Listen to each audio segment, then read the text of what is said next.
Fala galera, tudo bem com vocês? Eu sou Euclides, está começando o Despluga.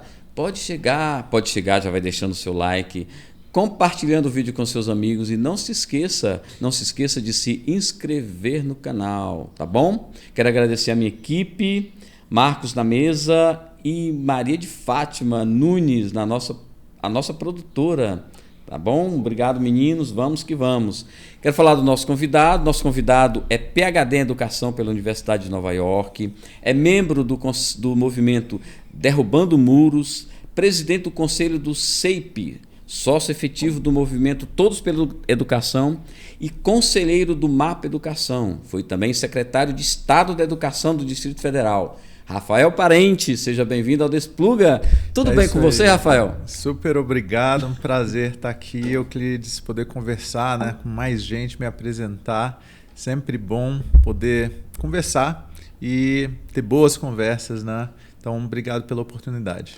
Ótimo ter você aqui. Vamos falar um pouco do Rafael Parente para as pessoas que ainda não te conhecem. Vamos. Faz um overview aí da sua história, da sua personalidade. Rafael Parente por Rafael Parente. Tá ótimo. Bom, nasci aqui em Brasília, né? Meus pais vieram, meu pai é do Rio, minha mãe nasceu em Anápolis, mas a família dela é de Minas, se encontraram aqui, casaram, eu sou o primeiro filho e ela é professora, ele se formou em engenharia elétrica na UNB, mas sempre trabalhou com economia, concursado do Banco Central. E eu sempre fui muito influenciado pelos dois, né? Eu olhava para os dois assim e gostava tanto de tentar entender um pouco sobre economia e política. Ele passou a trabalhar em diferentes governos, né?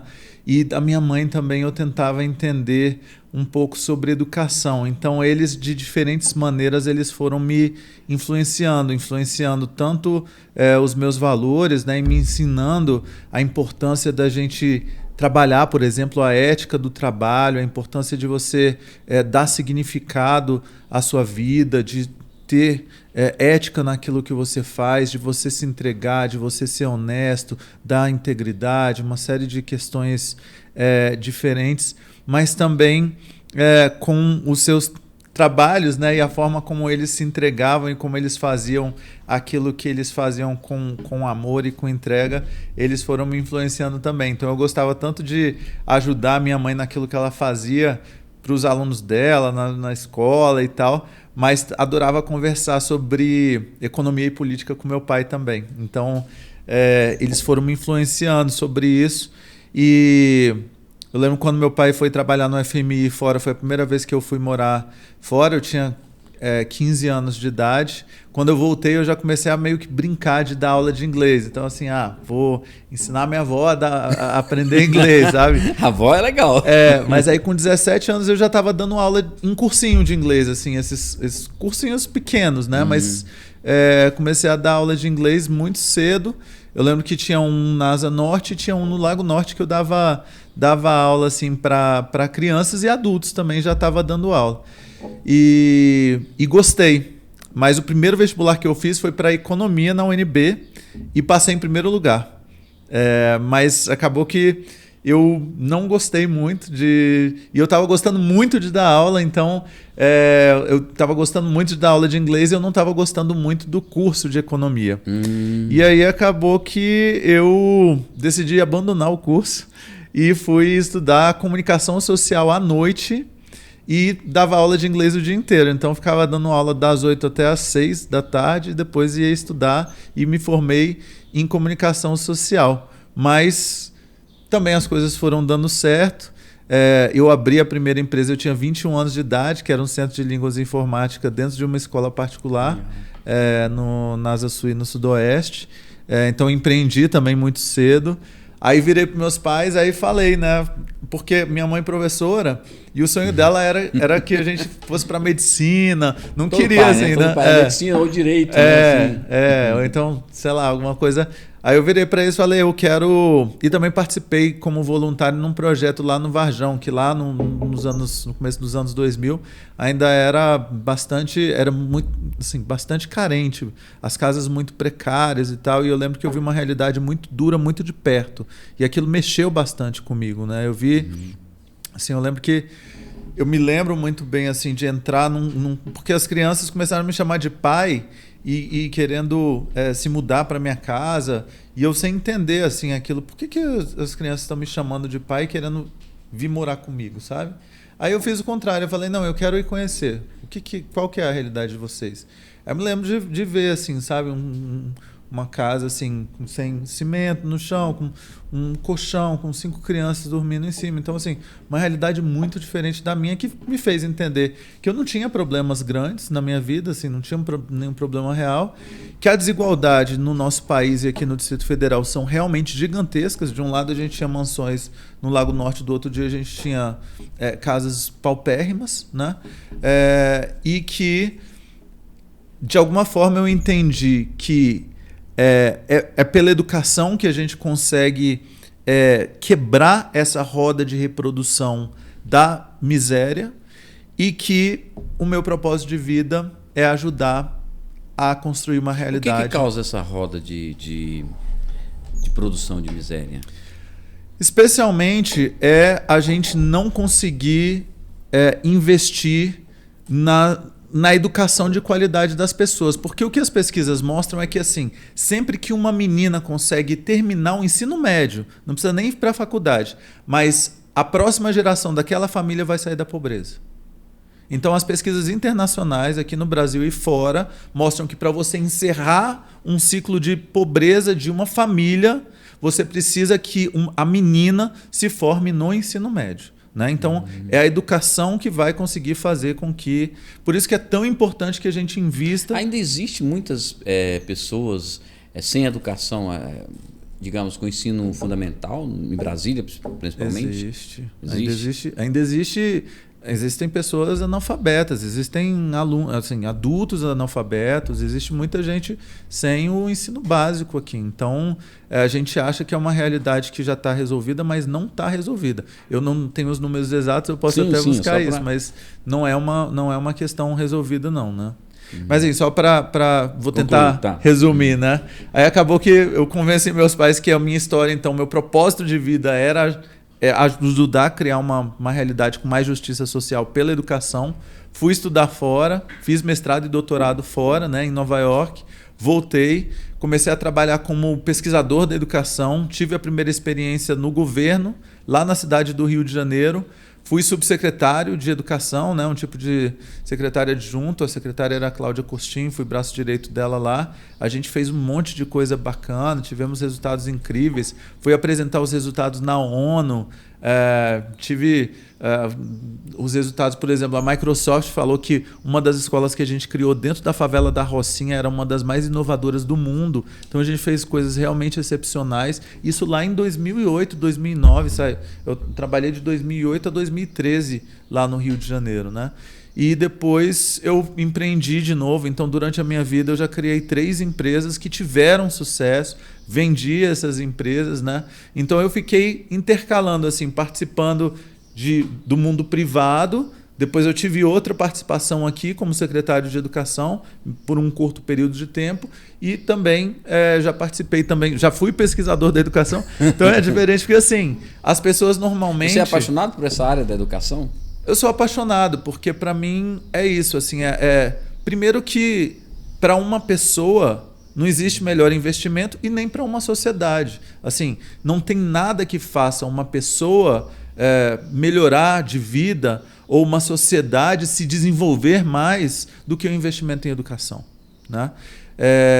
Então, e é aquilo que todo mundo fala, né? E que a gente precisa repetir. Pode roubar qualquer coisa de uma pessoa, menos o conhecimento que ela tem, né? Sim. Então, isso é muito importante, né? A nossa sabedoria que vai fazer com que a gente tenha uma melhor qualidade de vida, consiga fazer melhores escolhas, consiga viver melhor, né? E ser mais feliz. Então, isso é muito importante. E aí agora eu tive essa experiência como candidato, né, ao governo do Distrito Federal, que foi uma experiência também incrível, e agora eu estou aqui. Legal. Mas antes da gente falar sobre essa experiência do governo, eu queria que você falasse um pouco sobre a sua experiência lá nos Estados Unidos. Como é que foi fazer o PhD lá? Como é que foi essa experiência lá? Em uma outra realidade, uma outra escola, em um outro nível de aprendizado, se é que é realmente um outro nível. Como que é isso?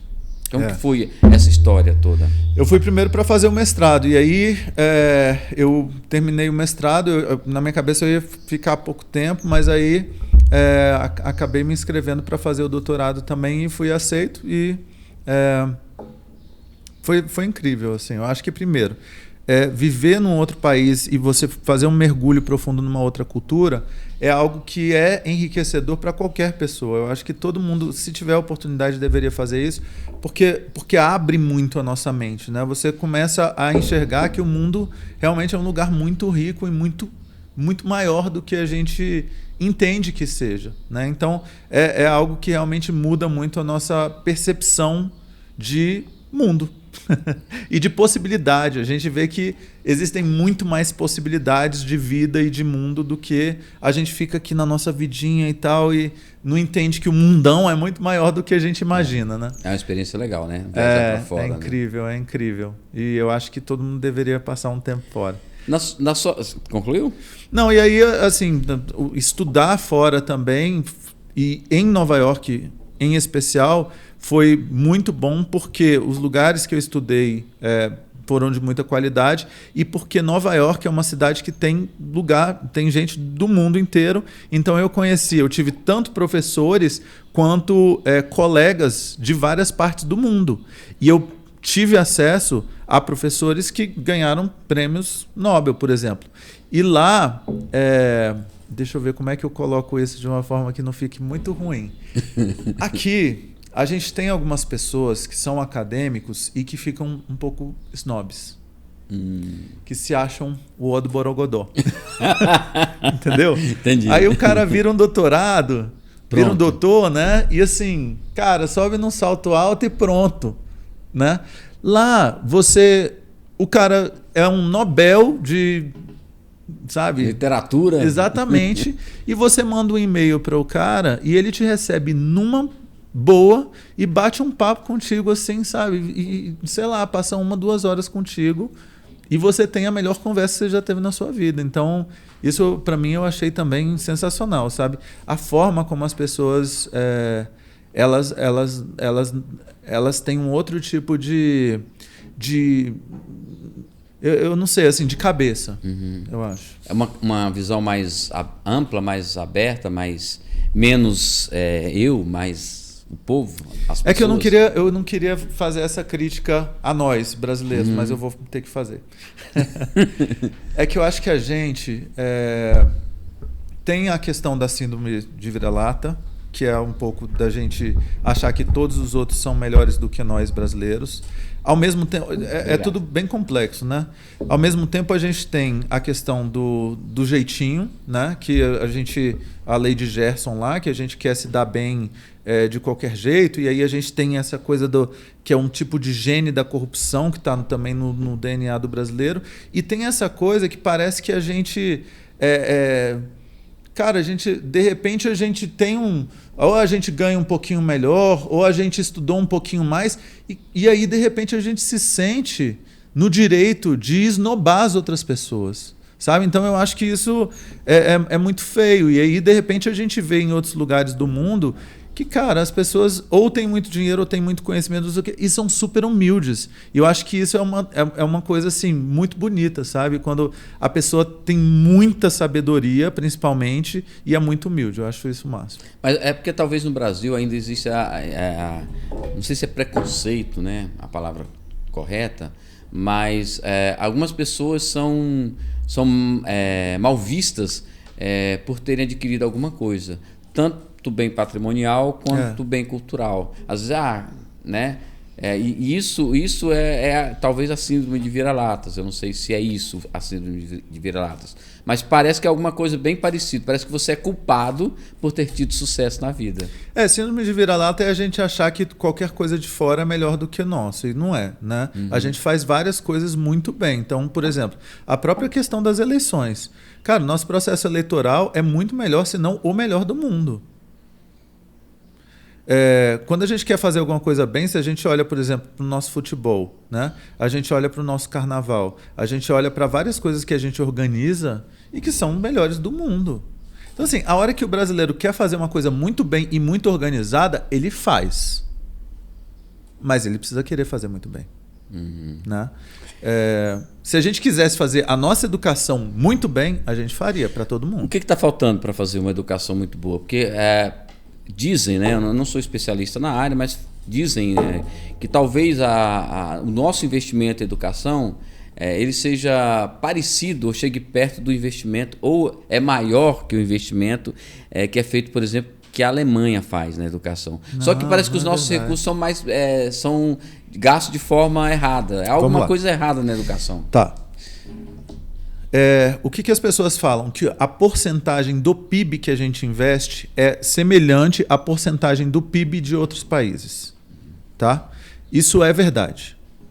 O que não é verdade? Que a quantidade de dólares por aluno que a gente investe, em especial na educação básica, é a mesma que a quantidade de dólares que a gente investe, que outros países, mesmo em desenvolvimento, investem. Tá? Então, essa é a primeira coisa que a gente precisa entender. A gente não investe nem perto do que os países desenvolvidos investem por aluno na educação básica. Não é verdade isso. Tá? Em segundo lugar, a gente precisa entender o seguinte: foram anos e anos e anos de falta de investimento. Se a gente tivesse uma escola com a mesma estrutura da Alemanha, professores com o mesmo conhecimento da Alemanha, os mesmos livros, os mesmos equipamentos, as coisas funcionando... Você entende? Entendo. Tudo já funcionando, eu poderia me dar o luxo de fazer mais ou menos o investimento. Mas olha o tanto que eu preciso investir ainda para chegar no patamar da Alemanha. Eu preciso investir muito em infraestrutura, eu preciso investir muito em formação, eu preciso ter bons salários, porque se eu não tenho bons salários, a gente vai continuar sem conseguir atrair os melhores alunos para serem professores. Porque hoje, se você vai numa sala de aula e você pergunta para os caras que têm boas notas se eles querem se tornar professores, e você vai ver que nenhum deles quer ser professor. Agora, como é que a gente vai ter bons professores se bons alunos não querem se tornar professores? E como é que a gente vai ter uma boa educação se a gente não tem bons professores? Né? Então, é um problema esse que acontece. Então, não é só a questão do investimento com base no PIB, mas que teria que ser um investimento baseado na quantidade de dólar que é investido em cada país comparado com o que é investido no Brasil. Seria isso? Como a gente tem um histórico de muitas décadas de falta de investimento, enquanto os caras estavam investindo 6, 7% do PIB, a gente estava investindo 1%, 2%. A gente passou várias décadas investindo 1, 2%. A gente passou várias décadas com 50%, 60%, 70%, 80% das nossas crianças e jovens fora das escolas.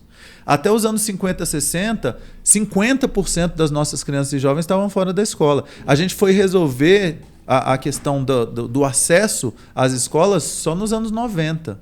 Então é muito pouco tempo. Só que aí a gente resolveu o acesso e não resolveu a qualidade do ensino. E é muito difícil resolver qualidade. É difícil resolver essa qualidade? Nossa, o que é?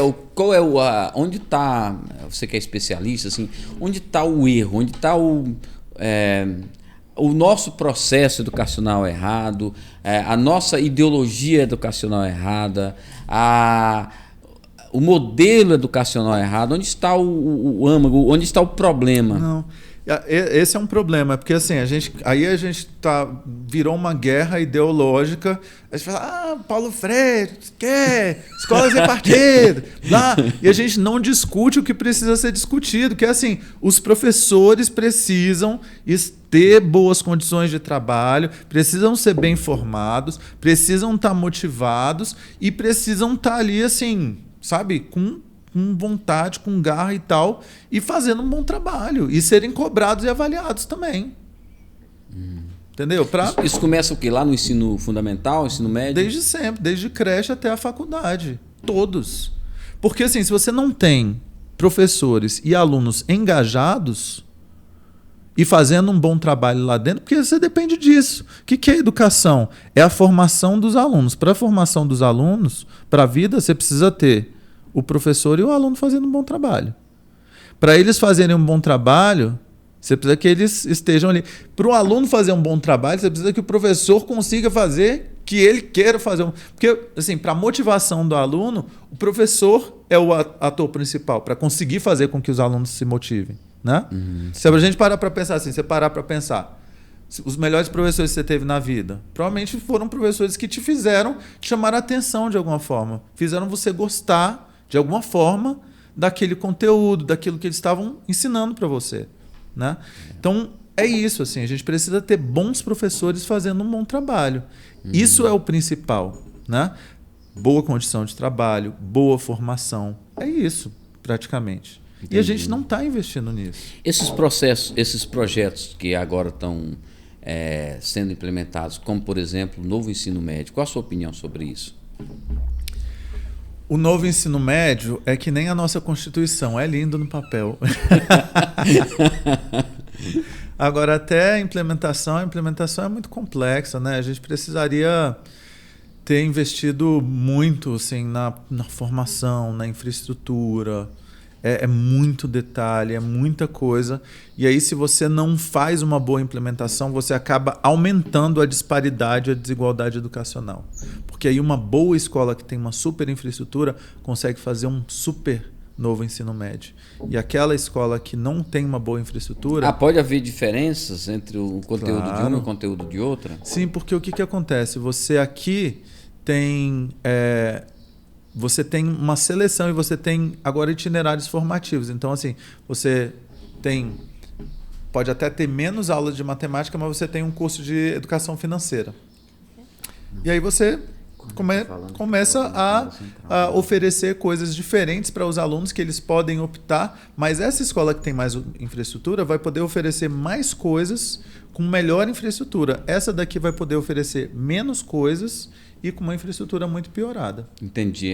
Depende do que... Então, uma escola particular, por exemplo, pode oferecer um ensino de muito mais qualidade que uma escola pública. Sempre, né? Sempre? Porque tem uma infraestrutura... Porque aí a gente tem que lembrar também que as escolas particulares, na média, a escola particular ela tem uma infraestrutura melhor do que a média da escola pública. Só que tem escolas públicas melhores do que escolas particulares e tem escolas particulares piores do que escolas públicas. Tem escolas particulares que são piores do que a escola pública? Tem sim. Caramba, é estranho, né? Porque a pessoa está pagando para ter uma boa qualidade de ensino. Então, né? isso que é impressionante. Mas se você pegar umas escolas aí que a pessoa está pagando R$200, R$300 e tá achando que tá fazendo assim, bem, mas é só, às vezes, até por poder falar que tirou a criança da escola pública e colocou na escola particular. Mas o ensino que a criança está recebendo é pior do que uma escola pública. Fala um pouco para a gente, Rafael, sobre a sua vida como empreendedor. Você tem alguns empreendimentos, fez alguns empreendimentos. Eu adoro essa área de empreender. Eu também. Mas olha, eu vou te contar uma coisa. Fazer uma empresa dar certo, você sabe disso no Brasil, é para gente doida, né?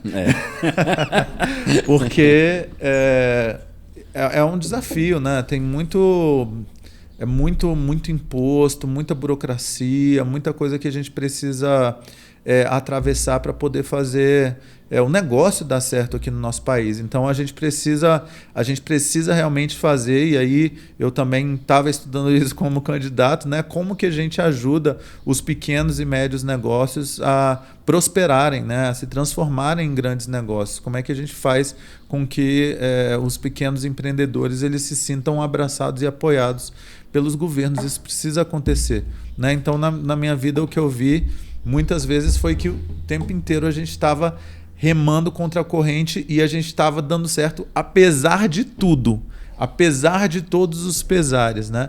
E muitas vezes assim, ainda pior, a gente muitas vezes estava vendendo para governo. Que aí tem toda uma questão de participar de licitações, de processos burocráticos e etc.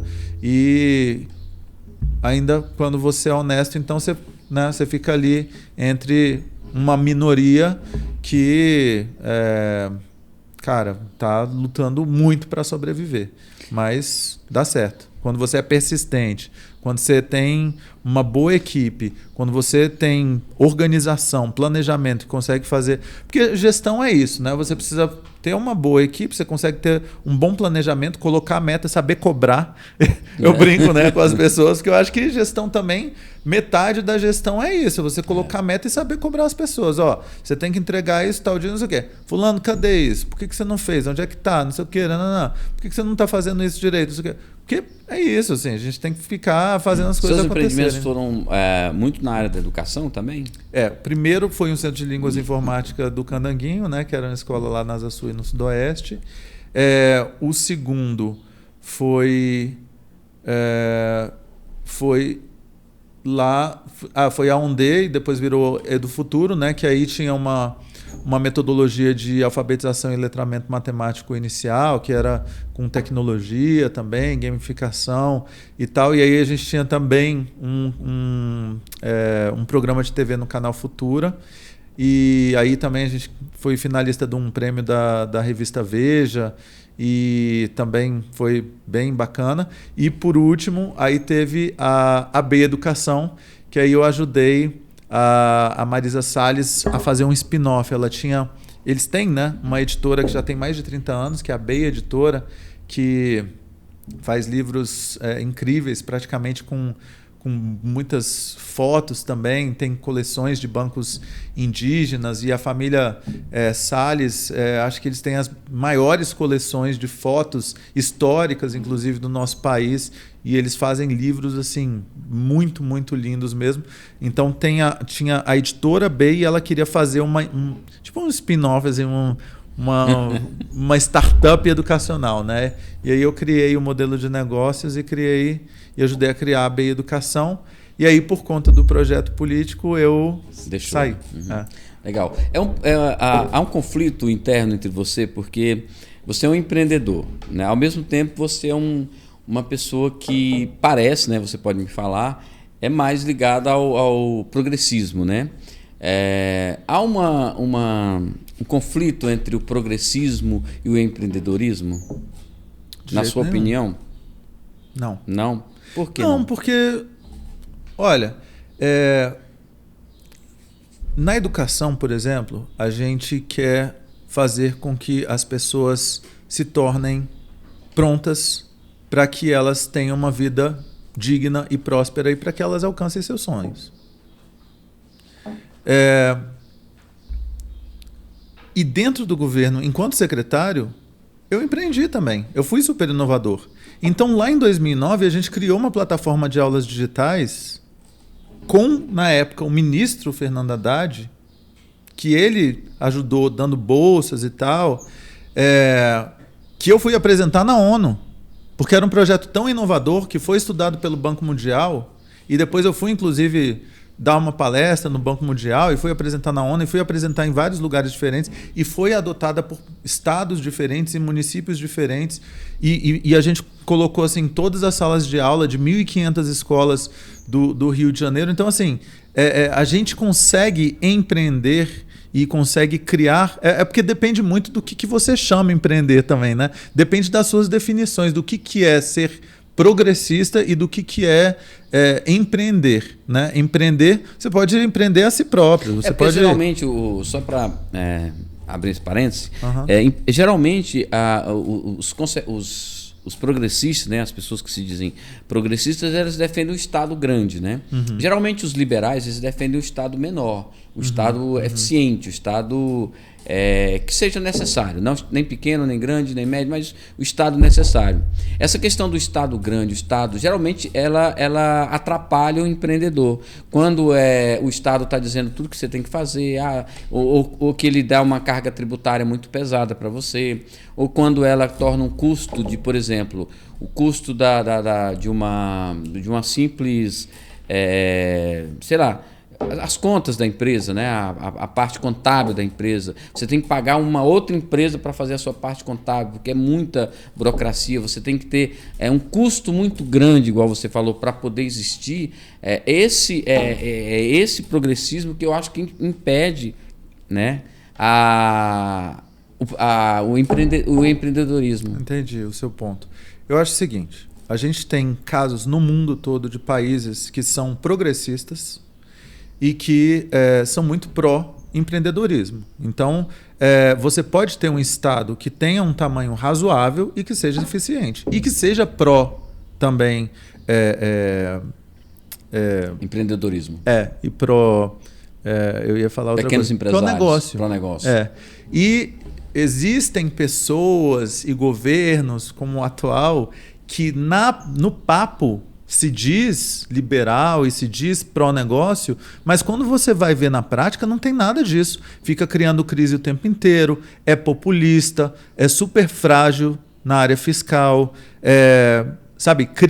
poderia ter feito várias reformas que eram extremamente importantes, porque inclusive comprou o Congresso e não fez. Né? Então, a gente precisa tomar cuidado e conseguir aprofundar as discussões. Eu defendo um Estado eficiente. Eu defendo um Estado com tamanho certo. E defendo um Estado que apoie o empreendedorismo. Então, eu não acho que a gente tem que ter muito imposto. A gente tem que ter imposto que dê conta de oferecer saúde, educação e uma vida digna e próspera para todos os cidadãos. Certo. Você foi... vamos falar um pouco da sua... quase candidatura, né? Foi pré-candidato a governador. Não, eu fui candidato. Foi só candidato. Que eu desisti. No nono dia, ele desistiu. Legal. Vamos falar um pouco sobre isso. Como que se deu a orquestração da sua candidatura e por qual motivo você acabou abrindo mão em benefício do Leandro, né? Uhum. Do Leandro Graz, né? Sim. Olha,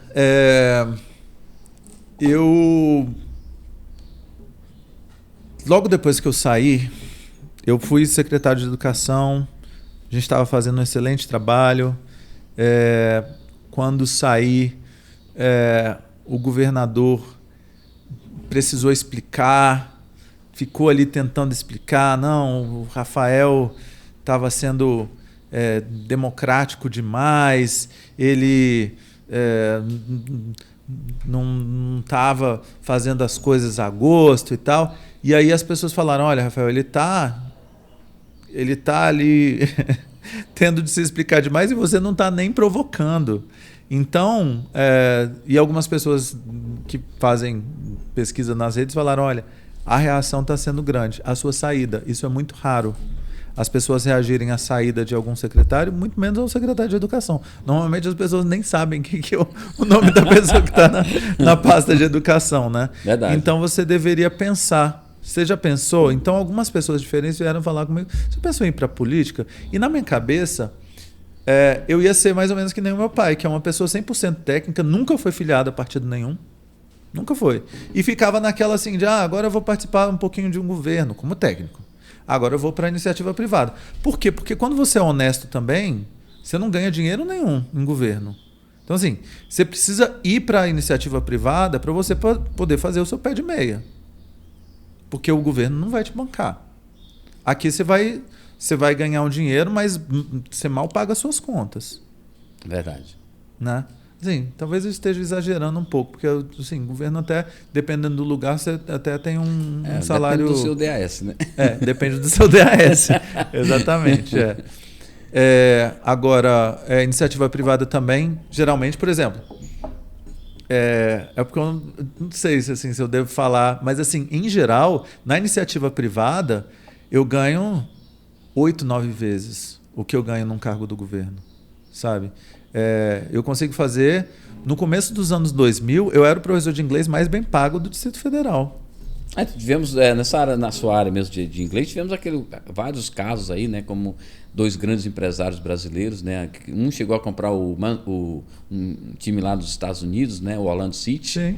E o outro vendeu a empresa dele de inglês e comprou o mundo O mundo... Me ajudem aí a produção, é mundo... Aquele negócio de comida saudável... Mundo Verde, Mundo né? Verde, né? Então, dois empresários começaram nessa área de inglês. Realmente era uma área, não sei se é ainda, mas que tinha muitos negócios, né? Que poderiam surgir. E na educação, assim, a educação privada é uma área que movimenta muito dinheiro, né? Então, é possível fazer muito dinheiro trabalhando com educação. Dá para movimentar, assim, e se movimenta cada vez mais dinheiro, né? No mundo inteiro, na área de educação. Então, eu achava que fosse isso, mas aí não foi. As pessoas falaram, olha, pensa isso, não é isso e tal. Aí, isso levou uma reunião que aconteceu lá em São Paulo. Aí eu acabei decidindo fazer as duas coisas. Assim, eu me filiei a um partido e, ao mesmo tempo, voltei para o setor privado. Me filiei para um partido para tentar entender que história é essa da política por dentro, sabe? E as coisas foram começando a acontecer. Aí, de repente, em 2021, acabou que a Leila saiu do PSB para ir para o Cidadania. Eu fiz um movimento contrário, conversando com o Rodrigo Dias e o Hollenberg, e fui conseguindo conquistar o pessoal do PSB, a militância, os segmentos e tal. E a ideia foi crescendo, de eu ser o candidato a governo. E, numa boa, assim, olhando para tudo o que eu vi como secretário e para tudo o que eu via como cidadão, também eu entendia que era necessário oferecer uma alternativa. Porque a gente tem muito dinheiro aqui no Distrito Federal. E é um absurdo o que está acontecendo, sabe? E é um absurdo a gente ter reeleito esse governador. Faz uma avaliação desses dois pontos que você seguiu, o que está acontecendo e sobre o governo. A gente tem muito dinheiro, é um orçamento assim que é muito superior. Se a gente pega o PIB per capita daqui do Distrito Federal, é o maior PIB per capita do Brasil. Então, em termos de riqueza, a gente bate inclusive São Paulo. Nosso orçamento, além da gente ter todo o orçamento relacionado aos impostos que a gente colhe impostos de município e impostos de estado, a gente tem um fundo constitucional. Um fundo constitucional que só no ano que vem vai aumentar 5 bilhões. 5 bilhões livre para o governador fazer o que quiser. O que quiser, entre aspas. Que ele tem que gastar, né? Tem lá as rubricas de segurança, saúde, educação, ok, mas poxa, sabe? E muito, muito dinheiro indo para o ralo, sim. Para corrupção, sim. Corrupção. Sabe? Então, assim, era para a gente estar muito, mas muito, muito melhor do que a gente está. Na saúde, na educação, sabe? Segurança a gente tá bem, assim, a gente tá bem, mas poderia estar muito melhor na segurança também. Eu conversei outro dia com um especialista em segurança, ele acho que não está muito bem, não. Parece que o nível de policial é um policial a cada... Tem a quantidade de pessoas. Não, e está faltando o seguinte, policial, olha, né? Os dados de criminalidade, se a gente compara com outros estados, a gente está bem, né? Agora, a força policial, ela nunca teve tão pequena no Distrito Federal, né? Então a gente já teve assim 30%, 40% maior na nossa força policial. Porque eles vão envelhecendo, né? E vão se aposentando, indo para reserva, né?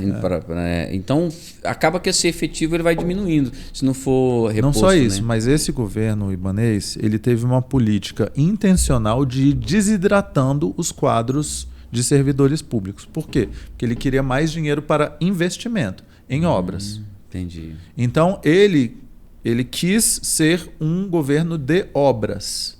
Ele deixou os quadros desidratarem. As nossas escolas nunca tiveram tantos professores temporários. Nunca. A gente nunca teve tanta falta de servidores em todas as áreas. Todas. Então, essa desidratação foi intencional. Eu falei sobre isso nos debates. Só que isso, assim, a gente teve campanhas que precisavam explorar isso muito mais, sabe? Eu acho que a gente não conseguiu, talvez, mostrar os problemas de uma forma mais didática e clara para a população. A gente não conseguiu oferecer para a população a ideia de ter alguém suficientemente grande e importante para que a população confiasse ao invés de votar em um governador que é péssimo. E essa questão da saúde, que esse modelo de saúde lá com o Instituto, né? O IGES, né? IGES, né? IGES, né? Um posto de corrupção também, né? Porque assim, ele facilita em uma parte por conta das licitações, né? Que facilita a contratação de pessoas, de mas serviços, não tem transparência, mas não tem nada, né? Virou cabide de emprego. Então, assim, obviamente deve ter pessoas honestas trabalhando lá. Né? Mas que também tem muito cabide de emprego, tem gente que não faz a menor ideia do que está fazendo e está lá, entendeu? E tem funcionário fantasma, sabe? Então, assim, isso eu te falo porque eu tenho certeza que está acontecendo. Porque eu recebo um monte de denúncias. Durante a campanha eu também recebi um monte de denúncias e assim, a gente procurava, só que você não pode fazer denúncia sem prova, sabe? Então eu falava para as pessoas, gente, não tem como a gente encaminhar isso se não tiver prova. Precisa ter prova. Sabe? Então, cara, aquilo assim, só as histórias que a gente conhece. O IGES tem uma dívida de quanto? 400, 500 milhões, né? O presidente do IGES, um dos presidentes, quer dizer, vários estão lá sendo investigados, um foi preso, foi secretário também. Um presidente tentou fazer demissões, não conseguiu. Aí ele próprio pediu demissão. Ele falou, se eu não consigo demitir funcionário do IGES, o que eu estou fazendo aqui? Né? Então é tão absurdo tudo que está acontecendo aqui no DF. E o mais absurdo é a gente ter reeleito esse governador em primeiro turno. Realmente. Por que você desistiu da sua candidatura? Eu desisti principalmente porque eu vi que eu e o Leandro, a gente estava competindo pelos mesmos votos. Né? Eu talvez pegasse uma parcela maior ali do centro-esquerda, centro, mas que ele, com o apoio do Lula e com a militância da esquerda, ele estava com muito mais condições de prosperar na sua candidatura do que eu. E tinha um ponto também que eu estava contando com alguns apoios que não estavam vindo. Entendi. Inclusive do Regufe, que depois ele me ligou, poxa, eu ia te apoiar. Eu falei, né? Agora você fala agora isso. Você vai. Qual foi o grande erro do governo Hollenberg, né? Porque você é do seu partido e que você defende. Qual foi o grande erro dele para ele não ter prosperado na reeleição? Comunicação? Acho que se eu pudesse falar de dois grandes erros, comunicação e falta de ousadia. Né? Comunicação tanto com os servidores quanto com a população. A comunicação com os servidores foi horrível. Né? Ele não conseguiu dialogar, de forma respeitosa. Acho que com a população também, as histórias que a gente sabe são horríveis, história de tratamento com os professores, história de tratamento às vezes com a população. Então, a comunicação, o trato com servidores, com as pessoas, com a população, muito ruim. A comunicação do que estava sendo feito, muito ruim. Você vê, o que esse governo faz de melhor é a comunicação. Ele blinda todos os problemas, inclusive nos meios de comunicação. A única oposição que esse governo tem é a Rede Globo. Rede Globo? Não é? Eu não acompanho muito TV. Eu não, realmente, né? Eu não sou da geração TV. Ninguém mais fala de problema desse governo. É quem? A que menos fala mal é a Globo. Fala mal de quem? Fala menos mal do governo. Não, mas do fala bem do Ibanez? Governo. A que menos fala mal dele. Do Ibanez? Todas falam mal e que... Todas falam mal. É mesmo? A Globo é a que menos fala. Sério? Eu não acompanho muito essa questão. Mas eu acho estranho, né? Porque geralmente... Nossa, eu acho que a Globo fala muito mal do Ibanez. Você não acha, não? Eu sei quando eu li, ela tá falando bem, mas... Essa semana mesmo que eu tô de férias da escola, quando eu assisti jornal local, de manhã e antes do almoço, tá falando bem. Não. Deve ter sido horário político. Bom, então eles mudaram.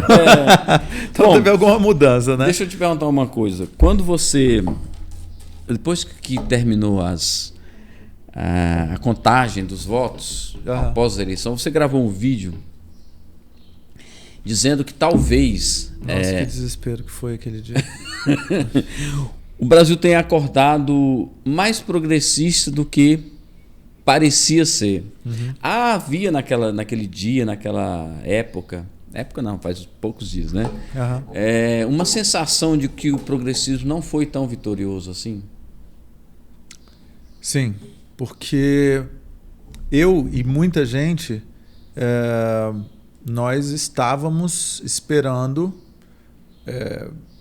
uma vitória no primeiro turno e outras vitórias, né? Então, por exemplo, a gente esperava a vitória do Márcio França no Senado, em São Paulo. Estou falando algumas coisas do meu partido. Sim. A gente esperava Freixo no segundo turno, no Rio de Janeiro. A gente não esperava números tão altos, por exemplo, para a votação do Bolsonaro, né? Então, algumas coisas foram muito chocantes, né? E isso me assustou. Isso me assustou, sim. Só que aí depois, na hora que você dorme, que você fica um pouco mais tranquilo, que você vê que também, né, várias pessoas do campo progressista foram eleitas e foram muito bem votadas, aí você se acalma um pouco, mas nem tanto. Você acha que o Congresso ficou muito centro-direita? Eu acho que a direita deu uma crescida boa, mas o PT também cresceu bastante, né? Cresceu, né? Cresceu. Eu cito o exemplo do estado de Goiás, que tinham 2 deputados, né? Hoje são 4. Sim. Cresceram 2 Goiás, deputados. deputado federal elegeu 2. Estaduais, acho que era só um que dobrou. Aqui em Brasília parece que teve 2. Né? Aqui aumentou também? Não. Aqui acho que não. Aumentou. Elegeu Érica. E o Veras. Veras é do PV. Só tinha Érica, né, do PT aqui. Aumentou. Eu achava que o Fabiano iria, sabe, assim, porque ele tem muito... O Fabiano é distrital, né? Ele tinha muito seguidor, né? Tinha uma campanha assim bem focada no lulismo, bem focada na Dilma, no pessoal que inclusive gravaram vídeos apoiando ele, e acabou que faltou alguns votos para ele ir, né? Mas eu acho que também é porque assim, o Fabiano era querido no PT nacional. Então, assim, muita gente de outros estados do PT começaram a seguir ele. E também foi a primeira campanha dele. Eu acho que ele tem que se sentir vitorioso, sim. Ele, eu a acho. Grace também. Muito bem. A Grace é do seu partido, né? Eu tive o maior prazer de conversar com ela, que foi muito bom o papo com ela. Também sobre educação, ela também é especialista em educação, né? Ela é ótima. Legal, ela é né? Você acha então que o progressismo ainda manteve a sua estrutura ou caiu um pouco? Não, eu acho que diminuiu. Acho que a gente tem existe um movimento no mundo hoje, né? Um movimento que avança da ultradireita, infelizmente. A gente vê, por exemplo, na Itália, a eleição de uma presidente fascista, que fala que ela é fascista. Mas a gente não tem muito... A gente não está assim num período que a gente coloca poucos significados nas palavras. Por exemplo, fascismo, nazismo, essas palavras hoje são faladas de forma muito corriqueiras para coisas que não chegam a ser sinônimo daquelas coisas que realmente isso representa, que essa palavra representa, o sinônimo dessa palavra. Euclides, a gente... Olha, tem menos de 100 anos que a gente teve uma Segunda Guerra Mundial. A gente teve... talvez a gente precisasse voltar e fazer todo mundo estudar muito bem o que foi o Holocausto, a Segunda Guerra Mundial, o nazismo e o fascismo. O fato é que a gente tem um aumento absurdo de células nazistas no Brasil.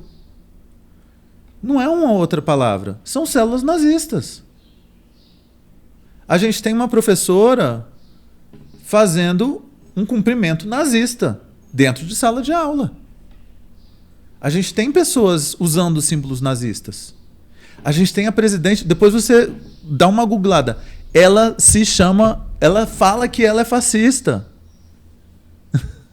Mas, assim, a nossa Constituição, aí quase não sai, hein? Não, na Itália está tudo bem, assim. E nos Estados Unidos também, as pessoas podem falar. A Constituição dos Estados Unidos, ela é um pouco diferente da nossa. A nossa proíbe, né, esse viés, né? Nos Estados Unidos, você não pode se manifestar, né? Você não pode causar qualquer coisa com esse viés, né? Mais ou menos por aí, né? Eu também não sou especialista em Constituição americana. Você pode, desde que, assim, você pode até criar um partido nazista se você quiser. Né? Lá nos Estados Unidos. Pode. Mas você não pode ferir leis, por exemplo, você não pode criar uma violência contra outras pessoas. Assim, o seu partido não pode assassinar judeus. Deus, misericórdia. Entendi. O que falta no Brasil? Falta nomes de peso para o progressismo? Não, eu acho assim, como eu falei, primeiro a gente tem um movimento que é mundial, infelizmente, e eu não sei o que vai ser preciso para que a gente freie e para que o pêndulo volte para o centro ou volte para o outro lado. Eu não sei, mas geralmente, historicamente, os movimentos são pendulares. Sim. A gente tem movimentos, às vezes, que vão muito para o progressismo e às vezes volta para o centro e às vezes vai para o outro lado. Então, né? A gente teve... É bom deixar claro assim, a gente não está chamando ninguém de direita disso ou daquilo, né? Assim, tem os movimentos que são ultra, né, conservadores, Sim. ultra direita, ultra socialista, ultra... Aí já vai lá para o comunismo, né, tal. Sim. A gente está falando de equilíbrio do pêndulo, né? Mais para a direita, mais para a esquerda, mais para o centro, né? Sim. Que é o que seria o equilíbrio, né? Sim. E eu realmente não sei, assim, a gente vai precisar ter um novo holocausto, uma nova guerra, um novo... O que absurdo vai precisar acontecer no mundo para que a gente desperte, né? Eu não sei. Como é que a gente vai conseguir fazer no mundo para que as pessoas... Mas você acha assim, só para a gente focar nesse tema, você não acha que são apenas alguns idiotas? Não, e esses idiotas, se a gente não dá importância para eles vão se extinguir por si próprios? Não, a gente já achou isso e a gente continua elegendo muita gente. A gente acabou de eleger Damares. Ok, tu dizes, né? Como diria gente, Jesus, a Damares, pelo amor de Deus, vocês viram que ela acabou de falar aí essa semana sobre crianças e ela vai ter que se explicar, né? Mas meu Deus do céu, gente, que tristeza. Não, que tristeza. Uma cidade nova de gente. Essa mulher se diz assim. Uma forasteira, né? Porque ela não é daqui. Mas esse não é um problema.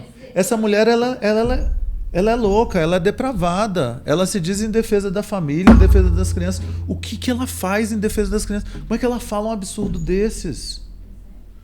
Como é que ela fala esse tipo de coisa? Mas ela deve ter alguma prova, né? Não, porque... ela deve ter problema na cabeça mesmo. É porque ninguém fala isso, ninguém acusa alguma coisa. Tá muito errado, pelo amor de Deus. Como é que a gente elegeu Damares? O que vai acontecer com o progressismo quando o Lula deixar de existir? A gente vai precisar gerar novos líderes. Porque não existe vácuo no poder. Não existe vácuo no poder. É um movimento de renovação. Mas hoje não tem ninguém que o Haddad é água de salsicha, né? A gente vai precisar de um movimento aí de carismático do progressismo. Como você avalia o resultado do Leandro Graça? Eu avalio que foi um bom resultado. Precisava ter sido um pouquinho melhor. 10 centavos melhor, né? Resultado, né? Foi um ótimo resultado, assim, para quem começou ali. Nossa, nas primeiras pesquisas ele não conseguia sair de 1%. Conseguia, se esforçava, não conseguia sair de 1% de jeito nenhum. Você ficou um pouco decepcionado com a... Você acreditou, melhorando a pergunta, você acreditou muito nas pesquisas e elas trouxeram uma realidade um pouco diferente? Eu acreditei muito nas pesquisas. Sim. eu acho que existiram duas coisas. Uma, que é uma coisa que já aconteceu nas eleições anteriores e aconteceu agora novamente. O bolsonarismo e o movimento, a organização das grandes igrejas, acho que as pentecostais, né, algumas igrejas evangélicas, elas conseguem, e elas são muito estratégicas porque elas fazem uma super organização no final. Então, elas têm toda uma estratégia com supercultos,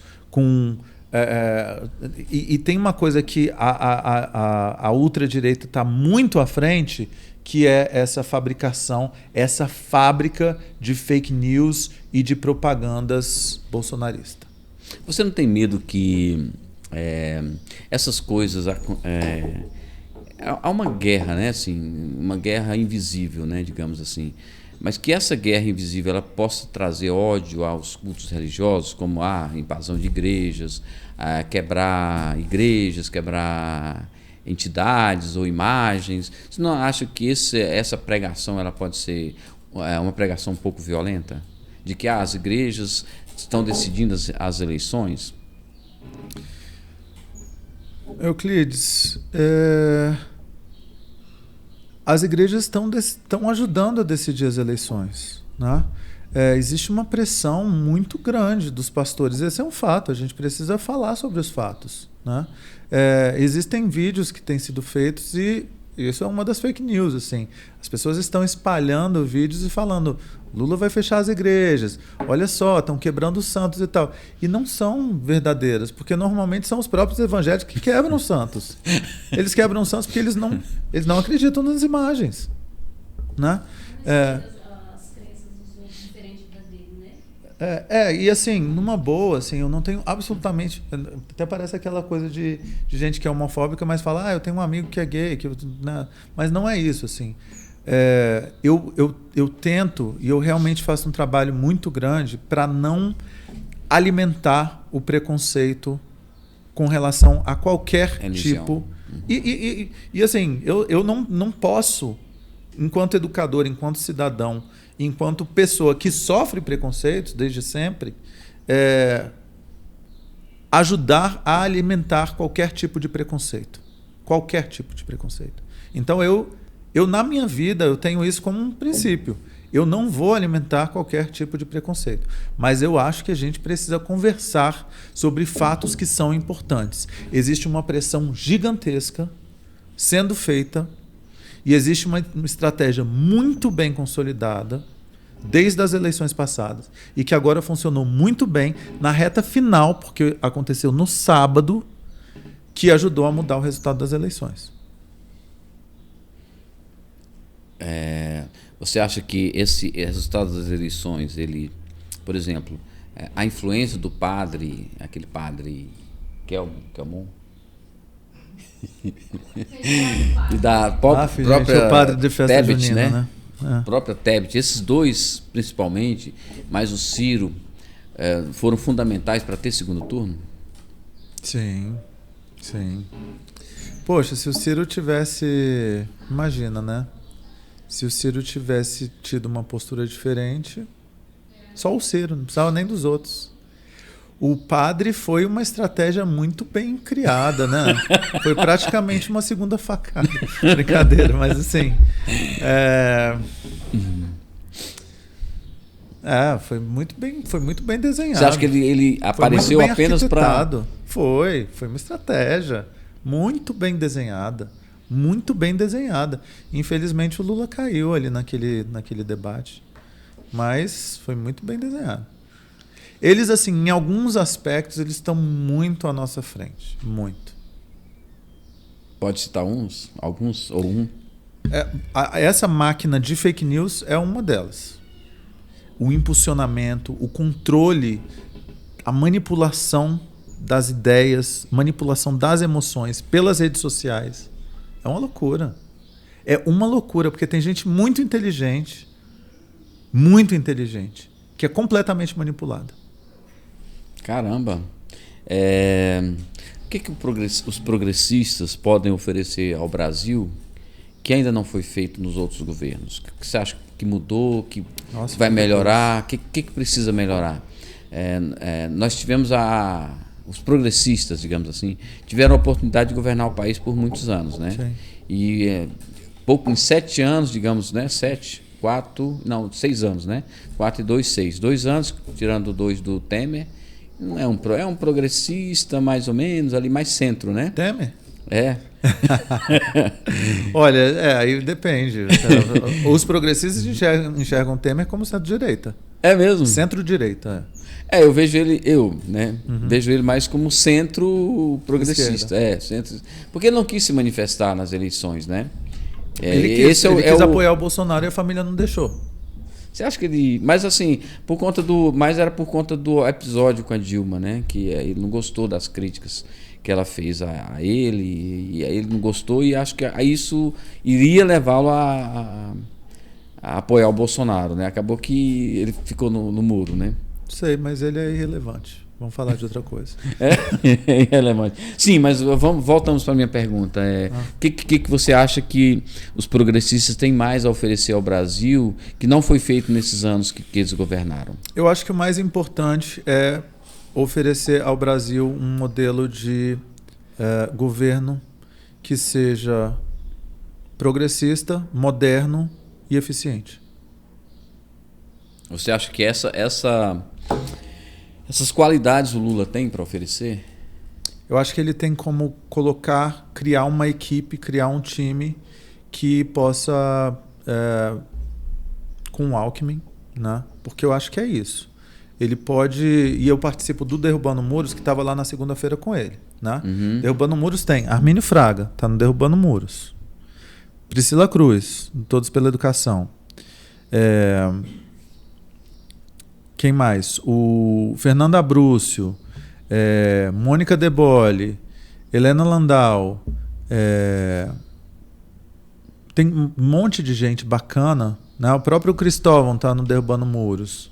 Roberto Freire do Cidadania está no Derrubando Muros. Então tem políticos e tem pessoas da sociedade civil que fazem parte do Derrubando Muros e que criaram uma agenda mínima que precisa ser implementada urgentemente. E o Lula se compromete a implementar essa agenda? Ele, a princípio, se comprometeu, né? O que é a política para o professor Rafael Parente?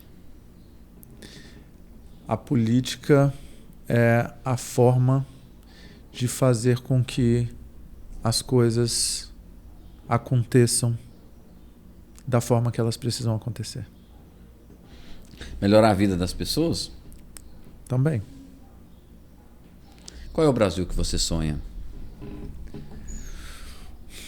O Brasil que eu sonho é o artigo 3º da nossa Constituição. Pode falar alguns incisos?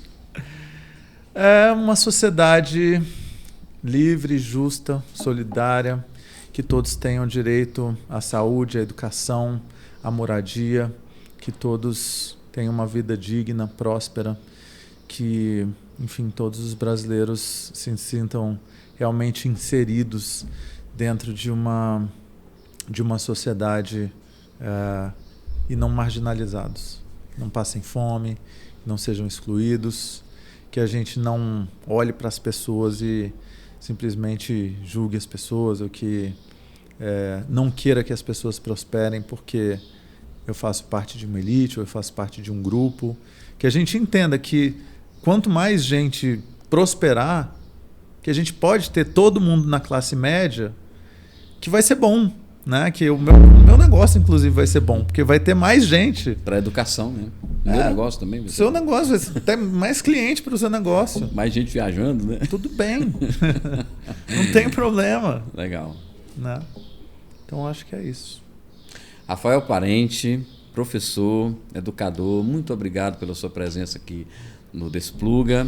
Eu que agradeço. Quero deixar a câmera do Despluga para você fazer as suas considerações e deixar a sua mensagem para o nosso público.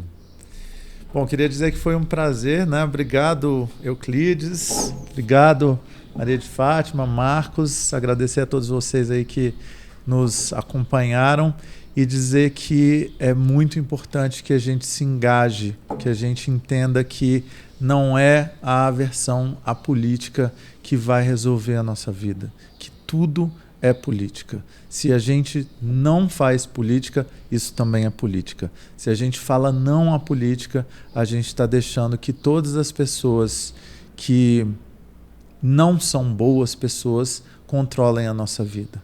Que a gente continue deixando as pessoas roubarem, que a gente vai deixar bilhões e bilhões que deveriam estar indo para a nossa educação, para a saúde, para a segurança, enfim, para o ralo. Então, a gente precisa, enquanto cidadãos, se engajar mais politicamente. A gente acabou de eleger aí vários deputados, senadores. Agora a gente precisa acompanhar e cobrar dessas pessoas para que elas façam um trabalho decente. É isso. Muito obrigado, Rafael. Quero agradecer você também que esteve conosco até agora. Muito obrigado. Não se esqueça de deixar o seu like aí, o seu joinha pra gente aí. Não se esqueça de se inscrever no canal. Vai lá também no Instagram e segue a gente lá, é Despluga Podcast. E lá você vai ter as novidades, os nossos convidados, vai poder sugerir convidados e bater aquele papo com a gente lá no direct, tá bom? Segue a gente lá no Despluga Podcast. Eu vou ficando por aqui. A gente se vê no próximo episódio. Obrigado. Fui.